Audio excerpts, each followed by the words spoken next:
Sarah Vladeck, welcome. Thank you. Let's just start in. Recap the story for us of the Indianapolis briefly and tell us what drew you to become so involved in this story. Well, you know, the Indianapolis, it's known for the sinking and what the men went through, but it really is a magnificent ship. It was Spruance's flagship. It was Roosevelt's ship of state. You know, this ship was really one of the main players in the end of the Pacific War. And so she had this majesty to her that most people don't know. And that drew me. I mean, initially the sinking and what took place with the Japanese torpedoes after she had carried the atomic bomb was what drew me in. But then over the years, learning the story of the ship and just what she was involved in, the role she played in World War II really fascinated me. And the story really got obscured because she dropped off delivered the bomb here. And of course, soon after, we had the atomic bombings, the end of the war, and that was obviously the big international story. But this tragedy was so horrible, and it really got obscured at that time. It did, and most people didn't even know that it happened at the time because the day they announced it, you know, to the world, it was the same day that Japan surrendered. And so in the small print in the back of the paper was a line that said, "Indianapolis sunk, 100% casualty." But everyone was celebrating the end of the war. All right, and tell us how many men were on the ship. 2 torpedoes hit it and went down in 12 minutes, and to give us kind of the box score, as it were, of this tragedy.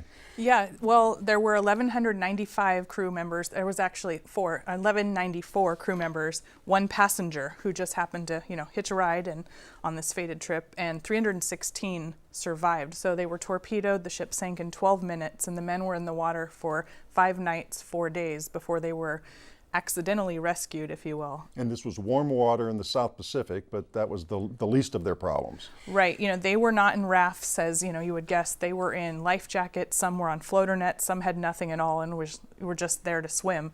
And so they had to survive amid shark attacks, dehydration, you know, all the elements in order to survive. And only 316 did survive. And it's so striking reading the book, The Men Are in the Water, as you say, 5 nights, 4 days, and you chronicle life-saving heroism and valor, but also madness, assaults, even rape and cannibalism. I mean, it really is a look at a horrific situation for human beings to be in. Yeah, I mean, it is looking at the human condition under these circumstances that, you know, show the best of people and the worst of people and how they react in a situation of survival. Like, what would you do to survive?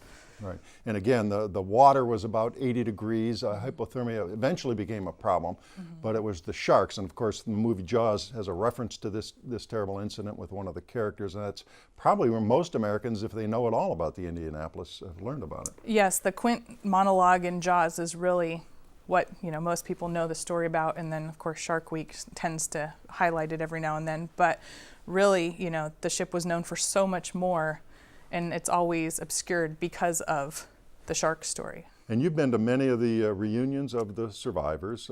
Tell us what those are like. And obviously, as time goes on, fewer and fewer survivors are around to tell the story.